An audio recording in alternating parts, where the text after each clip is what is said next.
all based in relationships, right? So your relationship with yourself is your relationship with your customers. It's your relationship with your employees. It's your relationship with your partners. It's your relationship with the environment. It's your relationship to Yes. money. I mean, Yes. everything is just a mirror for a deeper unconscious aspect of self. And if it goes unexamined, you mentioned it, like it can create beauty, sure, but unconscious beauty. And Yeah. more detrimentally, it can create a lot of unconscious suffering and pain that isn't necessarily taking the full true cost of business into account. Yes. And this is why I'm me personally am so passionate about doing my work. This is why everyone at our team, not just because we're building a product in the space, but it's like we have to be doing our own work if we're going to create something that is going to be different than what's already out there. Because what's out there right now isn't solving the problem. It's keeping people in this cycle of going back for more and more and more. This is the Conscious Economics Podcast, and I'm your host, Rhiannon Rosalind. This is the place where we explore people, planet, profit, and art through the lens of the new economy. If you're interested in changing yourself, getting more creative, or changing the system at large, then this is the podcast for you. Tune in every other week as we explore these topics with amazing guests. We'll go deep, we'll go heart-centered and soul-felt as we go into how we change ourselves and change the world. Hello, Conscious Economics Podcast listeners, friends. We are back with another episode. I always say I'm so excited. I'm so excited.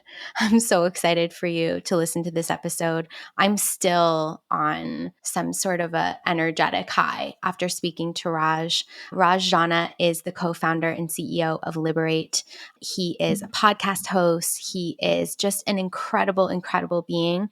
A serial entrepreneur, started his first company, Java Press, a lifestyle brand in the coffee space that helped over 500,000 people use a daily coffee ritual to experience more meaning and connection in their lives. He gets into the story of starting this company and also, the inevitable crash and burn that happens to so many entrepreneurs.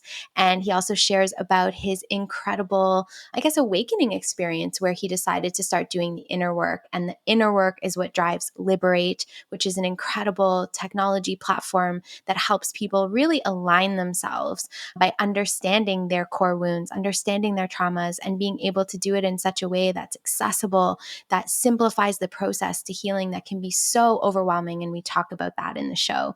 I ended up meeting Raj for the first time last year. I participated in a really cool mastermind in Colorado with a bunch of conscious entrepreneurs. And when I met Raj, there was just an instantaneous connection. I really feel he's the real deal, doing the real work, authentically walking the path, cultivating that kind of conscious culture within his organization, and, scaling a product that is truly part of raising the conscious frequency on the planet.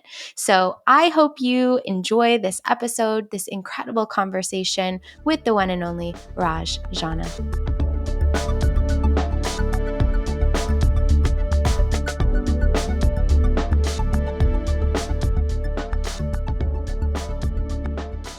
Hi, Raj. It's been so long. I haven't seen you. It has. You're doing really amazing things over there. And I'm so honored to have you on the show. Just to kind of ground you into the show, this show is all about having new economy conscious leaders and really talking to them, picking their brain, really understanding, your own process and your path.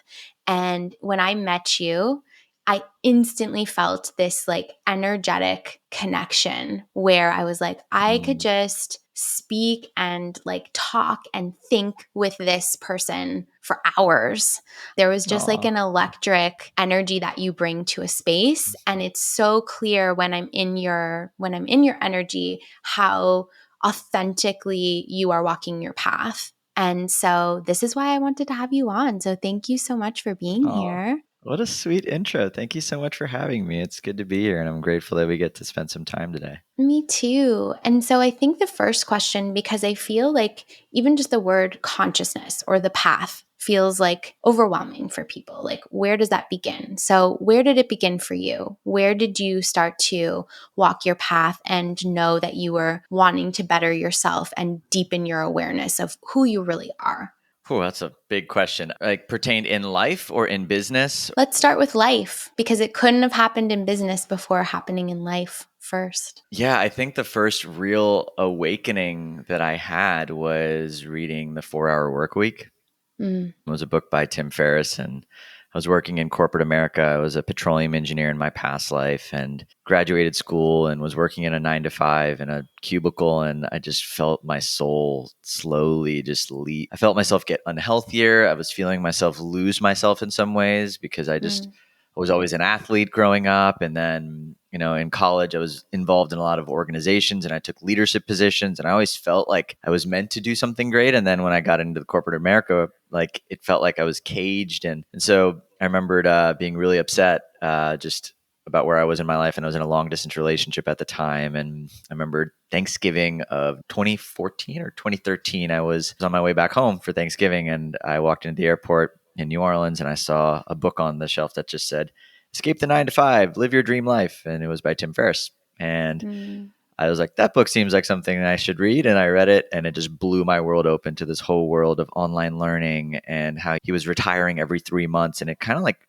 shifted my paradigm around like retirement. Everything that I mm, knew was like go to school, get a job, get married, have kids, buy the house, live your life, retire later, and then, live your years. And this guy was radically shifting that. And I think that was the first awareness I had of a new way.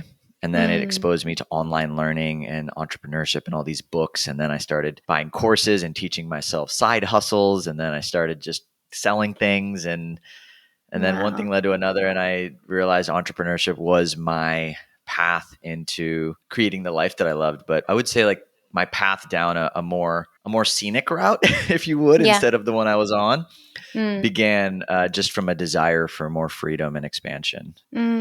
I love that. I mean, I love Tim Ferriss and I'm a fan.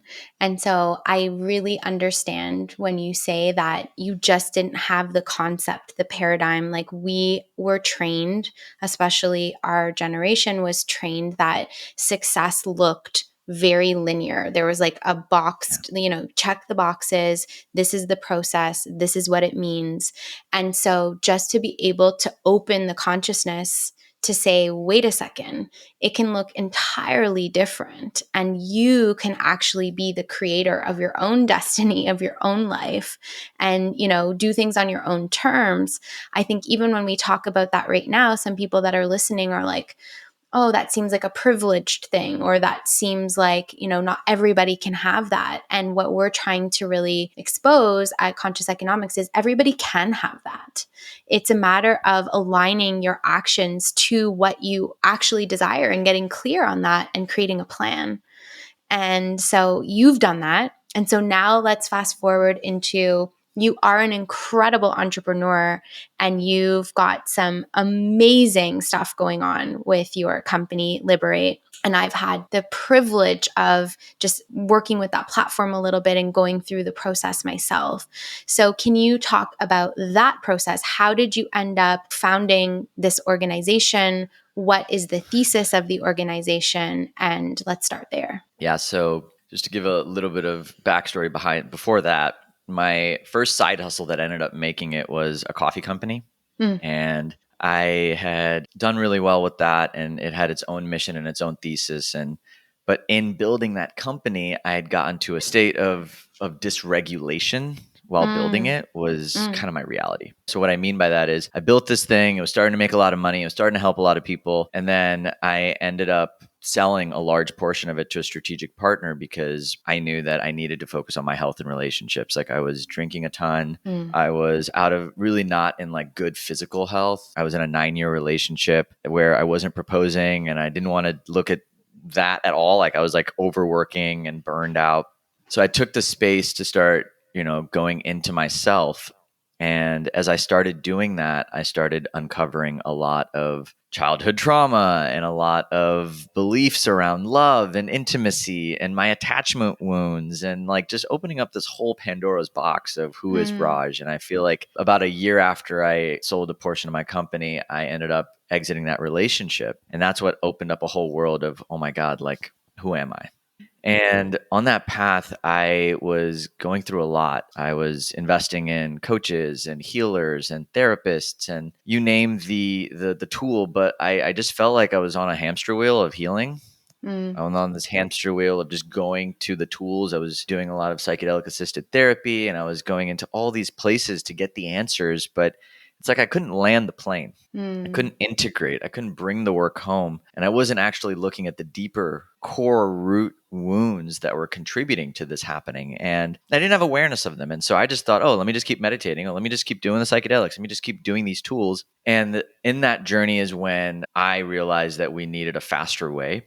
We needed a way to navigate this very sort of confusing landscape of the inner work. And I was starting to develop a journal, and I have a podcast that was, getting popularity, and I was sharing a lot of my own stories. And I had this platform to start testing some concepts on, how do we do this deeper inner work? And around that time, this is 2021, I lost a very close friend to stage 4 cancer. We became very fast friends. I met him 8 months before he died in a healing container, and I just saw him realize the impact of his trauma on his health in these healing containers. And he was doing all the healing modalities. He had a top 50 health podcast. He was 37 years old. Like, I mean, the guy was very health minded, but he had no awareness of the inner work. He had no awareness of trauma. He was sort of, I would say, maybe a little unaware, and maybe in denial. I don't know what the frequency was, but whatever. Getting close to dying, he realized the truth that, wow, my emotions, my traumas are contributing to my illness, and I have to address these. And then I saw him in the last 8 months of his life flounder around looking for the right tools. Wow. He was throwing all the money at the problem, trying to go to psychedelics, working with therapists, and he just couldn't get there fast enough. And he ended up passing. And that left a really powerful impact on me, because I was already starting to see how confusing this world was for myself, who was, not battling a cancer diagnosis. I didn't have this terminal sort of date of like, oh, wow, like I'm dying faster than I'm living right now. And so it just brought this like, wow, okay, like this work that I'm doing personally to improve my life matters for these families that are undergoing severe initiations through health or crisis in life. And that's when my business partners and I, we had a nonprofit called Humans Are Good, and we were starting to create resources for communities to do this deeper work. We had our app and our mapping programs and our, resources that you've tried and have experienced. We're starting to just give it out and raise money through donations to do that work. And then about 3 months after my friend passed, we had a chance to work with Dr. Naisha Winters, who's a leading name in integrative oncology. And she wrote a book called The Metabolic Approach to Cancer, which spoke about the terrain of cancer and how diet to lifestyle to genetics to mental and emotional all play a role. And she was looking for tools. And then we were like, hey, I kind of had this ping. I was like, okay, spirit, God, whatever you believe in. Like, I lost my dear friend 3 months later. We've got this cancer clinic. It almost felt like divinely orchestrated. And then at that point, we did a pilot with Naisha. And in that pilot is when we were using our app and our mapping programs and helping people uncover their traumas. And there was this one lady who had stage 3 breast cancer. As she was starting to recall her traumas from her life in our programs, there was this one, she was in a mapping session, and in her mapping session, she actually had pain where her tumor was as she was recalling the trauma. And that's when, like, I mean, a full shiver up my spine at the time. And I remember calling my business partner. I was like, man, like, this is important. This is, I think, bigger than a nonprofit initiative. We need to get this work out there in a bigger way. And that's when we decided to then launch Liber8, which is the for-profit collaboration arm of our nonprofit, which is the Humans Are Good Foundation. And both organizations now work in tandem to further this work in different communities. And now we have programs for cancer patients. We have programs for people that don't have cancer to just do the deeper work and experience the benefits of the deeper work in a more precise and effective way. So within 3 months, we can really move so much. I mean, our programs are helping people accomplish 3 years worth of traditional talk therapy in 3 months. And so it really is like, that's why this exists, because Yes. of my experiences with cancer, because of my experiences with myself, and now the thousands of human beings I've met along the path who are just floundering. When I hear you speak about it as someone who myself has gone through the process, who, through my own crisis, my own breakdown, both health and, relationship, and then a near death experience, ended up on my path of trying to heal, and the amount of money and resources and time and energy. And it was such a zigzag. It really was. And I had some resources available to zigzag around, but Yeah. this is where what you're doing is so vital. And I think this is one of the reasons why we connected so deeply, is because everybody on the planet needs to do this work at this particular juncture. And it's because all of us are imprinted with trauma. And it's not just the personal traumas, it's also the societal and the systemic traumas of living and, operating in a world that has been designed unconsciously. And Yeah. so as we attune and we awaken to that, people are feeling it more than ever. And, where do people go? And so when I first interacted with your platform, I was amazed, because for me, I am someone who has done years and years of work. And what I was able to get out of working with the Liber8 platform would have saved me years, in terms of being able to succinctly identify what is the most pressing core wound that is impacting your life, because you should start there. And Mm. it's so easy for us to get so overwhelmed, but really to be able to succinctly have something to say, here's your starting place. This is going to have the biggest impact. If you have resources, this is where you should use those resources to start here and to work on this first. And that democratized access that you provide for folks with that very succinct and straightforward way to go about it, which you're right. I've been in talk therapy for 13 years. And I can tell you that I feel it only dawned on me, in the 12th year, that what I was dealing with was like massive abandonment issues, a core wound of abandonment, and that it was impacting everything from the way I ran my business to the way I showed up in relationships, to the way I mothered, to the way I dealt with money. So Yeah. really, really interesting stuff. The other thing that you said that I just want to highlight is that, you talk about your friend and that he had this terminal illness and started awakening to the fact that, oh my goodness, there's a correlation between my emotions, between my trauma, between the things I've experienced and my physical health.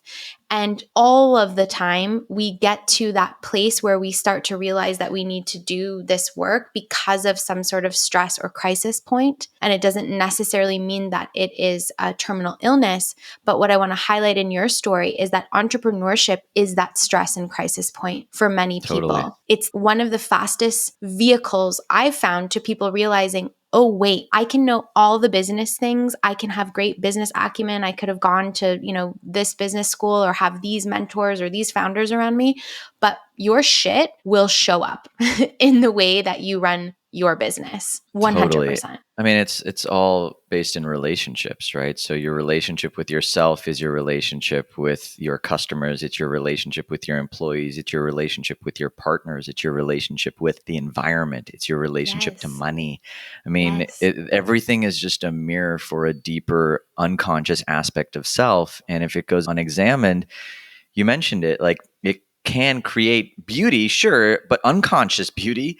And Yeah. more detrimentally, it can create a lot of unconscious suffering and pain that isn't necessarily taking the full true cost of business into account. Yes. And this is why I'm me personally am so passionate about doing my work. This is why everyone at our team, not just because we're building a product in the space, but it's like we have to be doing our own work if we're going to create something that is going to be different than what's already out there. Because what's out there right now isn't solving the problem. It's keeping people in this cycle of going back for more and more and more. And I do believe that the change happens with the leadership. It happens with us. This is why I was so excited when I met you, because I could just feel how strongly you felt in just this mission of needing people to wake up to the fullness of themselves and remember that they have that light and connect to that light and connect to that peace that's so everlasting, no matter what socioeconomic background you're from, no matter where you are in the world. Like that, to me, it's still so powerful, Rhiannon. I mean, like I have such a deep admiration for your work and the mission that you have, because bringing this to the masses and bringing this through leadership, through corporations, and really spreading this in that way is, I think, what the world needs. And I have so much hope. Like, I know there's a lot of doom and gloom out there, but I have a lot of hope. I really do. When I meet leaders like yourself, I just get excited because I'm like, yeah, we can focus on all the stuff that isn't happening, and there's so much beauty that is happening. I feel that that is also, yes, something that we instantly vibed on, was like a general optimism and positivity about the world. And the reason why I'm optimistic is because, just like we just said, when there is a crisis, it's usually the catalyst for transformation in individual lives. So as I look out here, I'm like, man, we're going to be transforming like big time. Like this is going to be, whoa, like probably the biggest ever. And so I'm like, okay, like as if I can like live to see it, then I would like to be a part of it. And selfishly, the organization that I'm running, and I say selfishly because like I want this for myself. Like I want to be reminded I have an inner light. I want to understand how to be the best version of myself. I want to make an impact and use my life force in a positive way. And because I'm on that quest, it just so happens that now there's other people around me that are, on that as well, and that we're building something that may work for some and may not for others, but it has to work for me, because this is my life. And I love what you said about your team all doing the work, because we feel the same way on our side. It's like, even if it's just for us, I want to go to a place every day with people that I admire, and I want to do this, whether it's successful for millions or it's just successful for us. It has to start there, because that's the opposite from that corporate America drain, like, cog in the wheel, whatever it is. Like part of it is selfishly because I just want to like enjoy my life and I want to be of use. It's interesting. I was talking to one of our advisors just on the whole idea of return on investment and how traditional capital doesn't really fully take into account like all of the intangible benefits that come from investment. And we started really touching on a new metric, which I loved and I'm still playing out with, which is return on energy, which is a lot of what you're speaking to right now, which is, we make the capital investments, but how do you actually calculate employee health into a metric? How do you actually calculate the impact that your product is having on the socioeconomic status of human beings? How do you actually track the ripple down impact, and how can that be actually factored into investment decisions, into business decisions? And how can we zoom out, and instead of looking at 3 to 5 year return cycles, zoom out and look at a 25-year return cycle and see how each of these components all then bleed together to generating a world that's more sustainable, a regenerative system of economics that's actually whole, that isn't just taking from one bucket to fill something near term, which is scarcity minded. And I think this is where the work becomes so important, because as we begin to release scarcity from our systems, fear and scarcity, we naturally feel more connected to these holistic ways of creation and collaboration with others. And it creates this win-win-win scenario where I can invest in my employees. I can create a work culture where we're honoring moon cycles, and a work culture where we're honoring spaciousness to do the deep work and work through our triggers, knowing that we're going to lose 2 weeks of productivity, but trusting that that work is actually going to have a bigger return on energy and potentially a bigger return on investment. We just haven't gotten that far out into the timeline yet. But trusting my intuition on that is, I think, the next wave. And that's really what we've been trying to do as a team and as a culture, which is really start to look at the lens of return on energy versus investment. and start to bring that conversation into the fold in a bigger way. I love it. And you're obviously like speaking our language over here because you're talking about the multiple currencies of the conscious economy, and that we have to look beyond just one mono currency as, money exchange. And so you're speaking about energy exchange. You're speaking about health as currency, which it absolutely is. You're speaking about longevity of our systems, our planet, people as currency. This podcast is brought to you by Mindfulness and Money. Mindfulness and Money is our new annual membership program designed to meet you where you are at and thoughtfully help you heal your issues with money.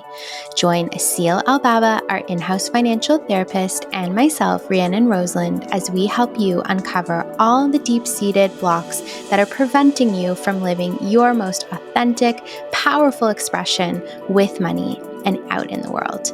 So if you're interested in joining, you can go ahead to consciouseconomics.ca and click on Mindfulness and Money to find out how to sign up. There's also a free trial option for those of you that want to dip your toe in before making a commitment for the year. The program is designed to be a democratized access for financial coaching and financial therapy. We have some very accessible pricing for you with options within as well, so that you can make your own conscious decision what you are able to afford as you start this healing journey. We hope to see you there.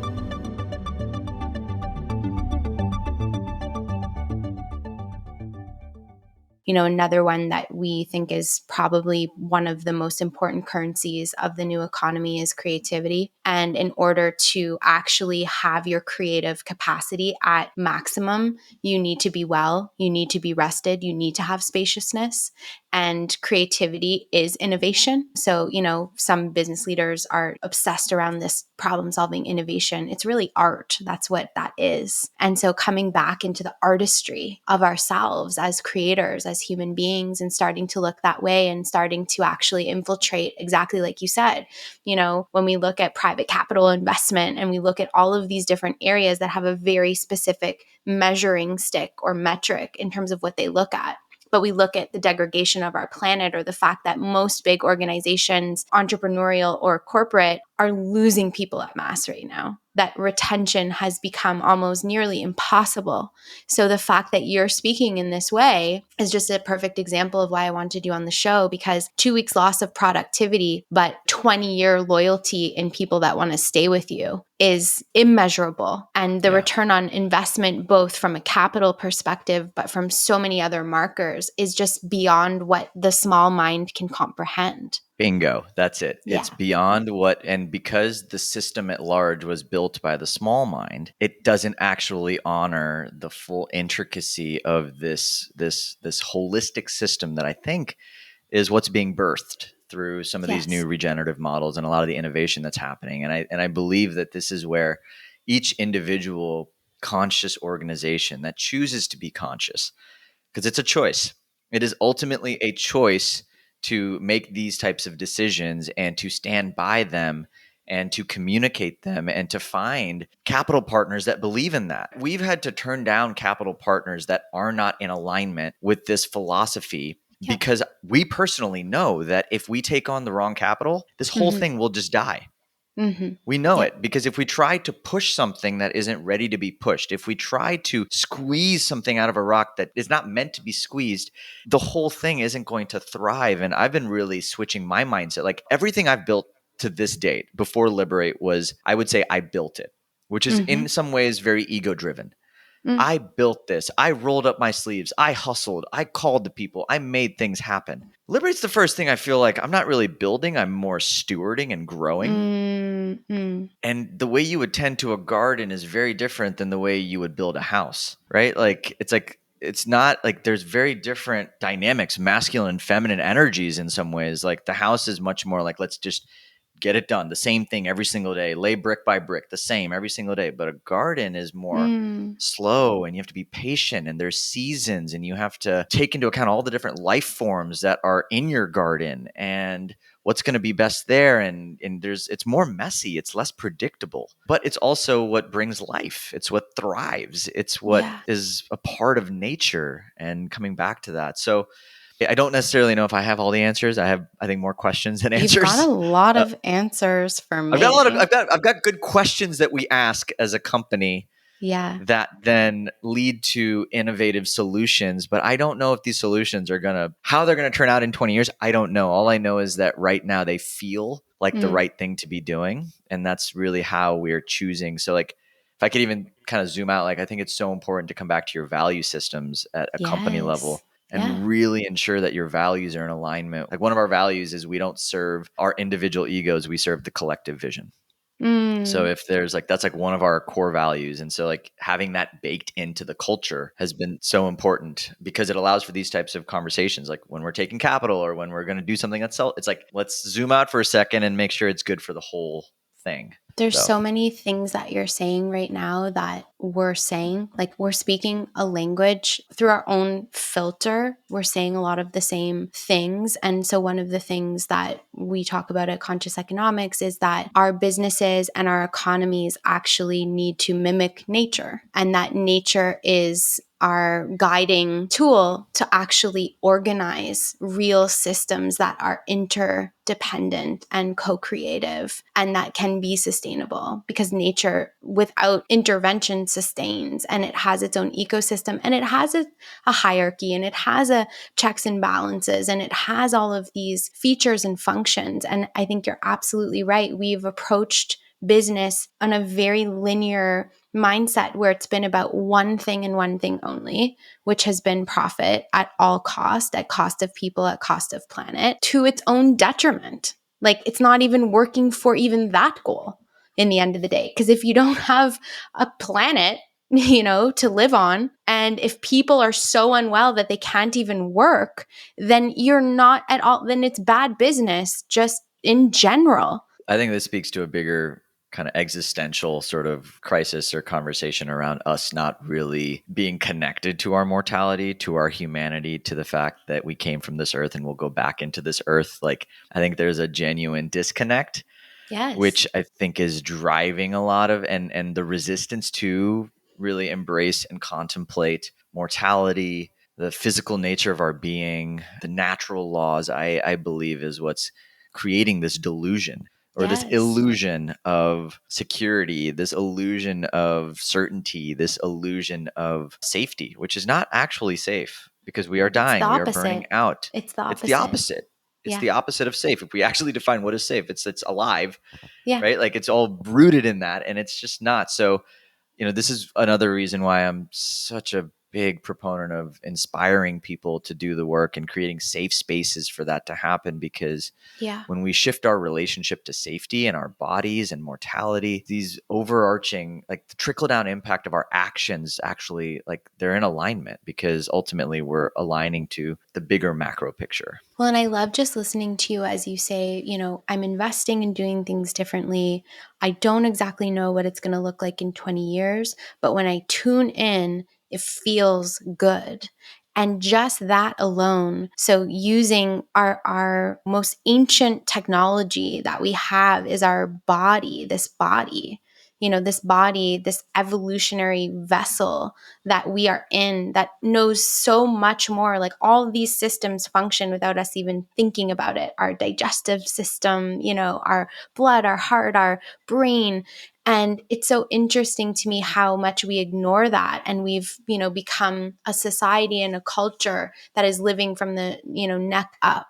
And this mind is the youngest part of us, it's the youngest part. It's the body keeps the score. It totally does. Obviously, we're referencing that book here, but it's also the work you do. Your research is showing through the Liber8 platform, you are exactly showing that there is a correlation between the body and the mind, the emotions, the experience. And so you are then using that to identify by using your body to say, I don't have the data yet, but the body keeps the score and the body says this feels right. Like that is so revolutionary. I mean, thank you. I'll fully receive that. I think sometimes I question myself because like some of the decisions that I make are like kind of crazy, and I'm like, damn it, like Raj, why? Like so I appreciate you saying that because it sometimes does feel like a lonely road, which is why you need partners and advisors and collaborators that think that way too, because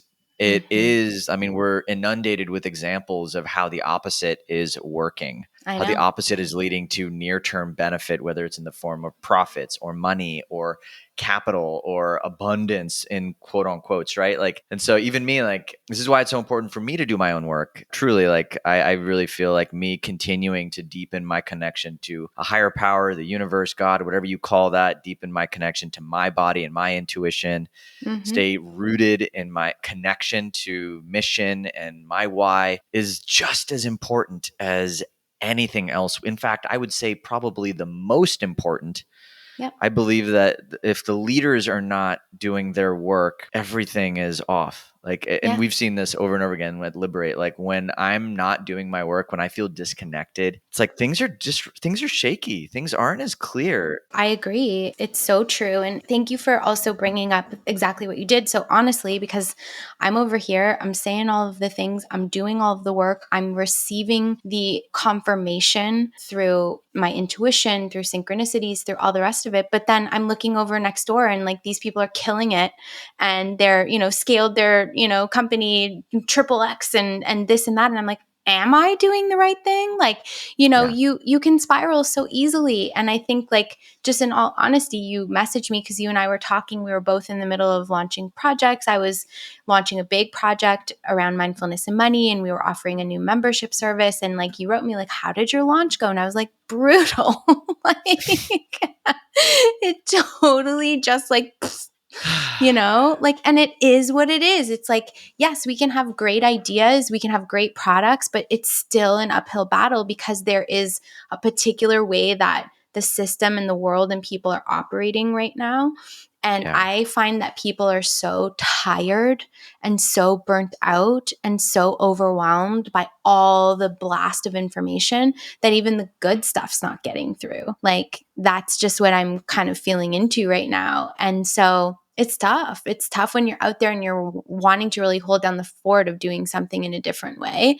And the results aren't instantaneous because that's exactly the point. Like, that's what we're working against. This is it. It's just a culture that has to be redefined. And what I've found, this is why it's so important to have allies. I would be remiss to say Naisha hasn't really supported, like Dr. Naisha Winters. Like she's been such an ally for us over the years because for 30 years she's been speaking that powerful truth that cancer is not an easy fix. You can't just go get chemo and all of a sudden be better. Like it is a complicated disease with a complicated approach, and the patients that are ready to do the work are the ones that thrive and succeed. And she's been playing that uphill battle for so long. And I feel super grateful that I can stand on the shoulders of giants like her, or on the shoulders of giants like Bessel van der Kolk and Richard Schwartz and all these incredible human beings in the psychotherapy and psychology space that have been Joe Dispenza, these individuals that have had so much scrutiny against their work, so much of the institution coming against them. Yep. And for them, or Gabor Mate, like all these names, like it's like, and so I also want to name that, like, even though there's a lot of the world that isn't caught up, like I feel so grateful that we live in the age of social media where human beings like the ones I just mentioned can have a platform to scream from the top of their lungs that we have this platform to share what we want to share. And for even one person to hear it and get inspired and think of a new way. I mean, that's the ripple that I think, and you never know who's listening. You never know who's watching. You never know who's going to hear this. So I've been taking the approach of like, just be as loud as I can, be in my heart, share it abundantly, and just keep on the mission and trust that as long as we keep focusing on what really matters, eventually the right people will just come together, and it's happening. Like us being together here is a beautiful example of this. Like we were doing great work in the world. We got invited to an event, a mastermind with other human beings that were doing great work in the world. And now we're homies. Yeah. Like what? You know what I mean? Like it's Well, amazing. and that felt so good to be around people who are all on that particular frequency, because it is tough when you're one of the only ones that is holding that particular vibration. And I do believe that it's shifting and changing, and it, like, we have every example of that. Like even the fact of how much more normalized this kind of conversation has become is, a perfect example. I wanted to ask you personally, and go as deep and as comfortable as you feel, but your relationship to money. How did your stuff show up in your relationship to money? My relationship to money has been the biggest trigger of my life. And I came from a traditional Indian family that came here with $50 in their pocket and basically had survival mindset with money, which then led to this desire for the lottery ticket, this desire for the Mm, quick fix, this desire for that. And, early on in my entrepreneurial career, I worked my butt off, made this big company, sold this, had this now money. And instead of holding on to it, instead of safely investing it, I went into bigger deals and riskier deals and lost so much of it. And as I root mm, back and I think about how I chose to invest my money, it was all rooted in that. Like I had deeper insecurities that I was never going to have enough, mm, deeper insecurities that I was incapable of repeating success. And mm, so I needed to have a lottery ticket to help me get that. And so I was going into like risky crypto investments and risky lending deals. And it was just so mm, rooted in scarcity.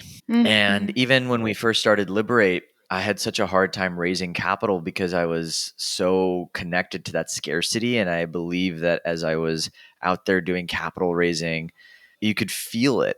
You could mm, feel my need for the money, the mm, insecurity that this, like, it wasn't going to be there. And there was just this disconnection from greater abundance, I would say, mm, and mm, how it was manifesting into so many of my behaviors and the choices I was making. And it took me going into my body, actually. Like I had a really powerful plant medicine ceremony back in December of 2022 where I got to feel all of where my underneath the money was actually a need for control. mm, Like, mm, and my need to control outcomes was rooted in my belief that if I had money, I could control anything mm, and I have power. And so there's this deeper fear that was in my body that if I don't have a certain amount of wealth, or if I don't have a certain amount of resource, then I'm out of control, which was manifesting as so much. Like I had a lot of gut issues and I had like and it was like, in my gut is where all that was stored. And in my plant medicine ceremony, I went into it and I found the source of that. It was from my family who came here with nothing, and generational trauma just travels through the body and it manifests as beliefs and the energetics of entities and all that stuff. And so I was like, that was when doing the deeper spiritual clearing with the plant medicines, that's really what started shifting my relationship to money, but more importantly my relationship to control mm. and my relationship to surrender and letting go, which I think was the antidote. The antidote to the fear of control was just surrender that, hey, there's enough. Somehow, some way, I'm connected to this infinite bank account that will show up right on time. I don't have to like force things to happen. I don't have to make things to happen. I'm held. I have food in front of me. I'm safe. And Yeah. that safety was, yeah, I mean, it was a lot of work. I mean, I've been working on that one and I finally feel like I'm at a place where I'm regulated, connected, trusting. That's so huge. I can hear, though, the depth of the work that you've done just by the way that you're speaking about it. And obviously, over here, why we've focused on this topic so specifically is because money is literally the organizing, currency of the entire planet right now. It is the, culprit of the value system that we currently sort of witness. And I relate to so much of what you said. And I, for my own reasons, money and the abundance of money that came to me through being a successful entrepreneur in my previous business and selling a business and whatever else, and spending it all, losing it all, risky business deals, like having that exact same thing, and growing up in a household where we were constantly talking about winning the lottery or like this big break or like some sort of special hero scenario that was going to come in and fix everything. And it was so interesting for me to go down into, you know, the belief systems that I held. One was that having an abundance of money was going to end up making me not a good person. So I think there was like a Oh, yeah. subconscious thing around spending it because there was an imprintation around my family struggling. And like this sort, I went down, and the belief was sort of like, poor people are good people, and like we're the hardworking people, and like, so not wanting to like sell out almost in terms of like who, and I was like raised to be proud of the fact that my family were blue collar workers and that they like worked really hard with their hands and all of these things. So for me, all of a sudden I'm in this like very privileged space, and I'm around all these very, you know, high powered influential people, and I think there was like a part of me that didn't want to lose my connection to my tribe and my ancestors. Mm, And so that was really wow. interesting. And that's like a really interesting generational imprint. And then the other piece that I uncovered, I didn't have a lot of rules in my household. My father wasn't present. And for many periods, my mom was kind of in and out. And I just had a lot of freedom and like almost to a fault, and didn't have a lot of structure. And so structure around finance to me felt kind of masculine, like creating the masculine structures, the rules, the regulation. And so what I realized is that even in my adult years, I was rebelling against structure, and I was rebelling against the masculine by being frivolous and being just all over the place, because my nervous system didn't have the imprintation of structure, like a regular curfew or bedtime. Like I was out at 13 till like 3 a.m, like stuff like that. So it's just Wow. so interesting how it shows up. And, you know, I couldn't for the life of me stop it. I was a high powered executive running the largest economic platform in the country, and I couldn't get control of my own finances. And like the shame of that was just debilitating. And it's still a process. It's still a process, you know? So I just thank you for your honesty. I appreciate it so much. People will heal by hearing truth and people's stories. And our stories are our most powerful, powerful medicine that we can offer the world. So thank you so much for all of your wisdom, all of your truth. I just appreciate you so much and everything you're doing. Oh my God, I could like, I just want to like, just give you a big hug right now. Like I be listening to you share your truth, and I resonate a lot with the shame of like, how can I be building this company when I have all this stuff? And I just want to bring light to like how that actually makes you the perfect leader for what you're Mm, stewarding into the world. Like thank you. the vulnerability to understand, like you understand this so deeply because you know your own pain.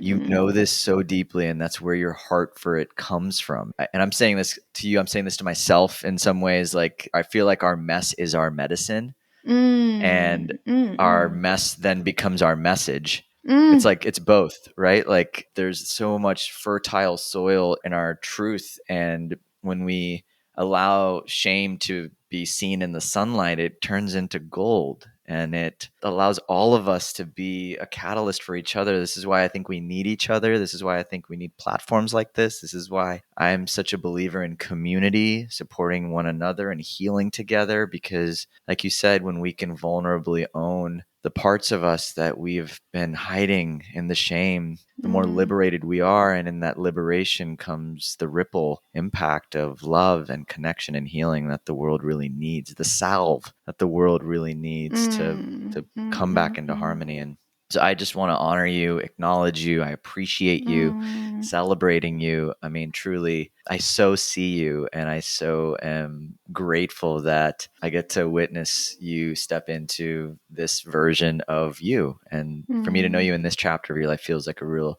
special gift for me. So thank you for being very, Thank very, you, very Raj. grateful. That's so sweet. And I mean, there was some real nuggets that you just dropped there. So powerful. I felt them instantly hit. I'm going to listen back to these. And honestly, I feel like you've just given us a few mantras, some things to really incorporate into our daily mindset, that the mess is the medicine.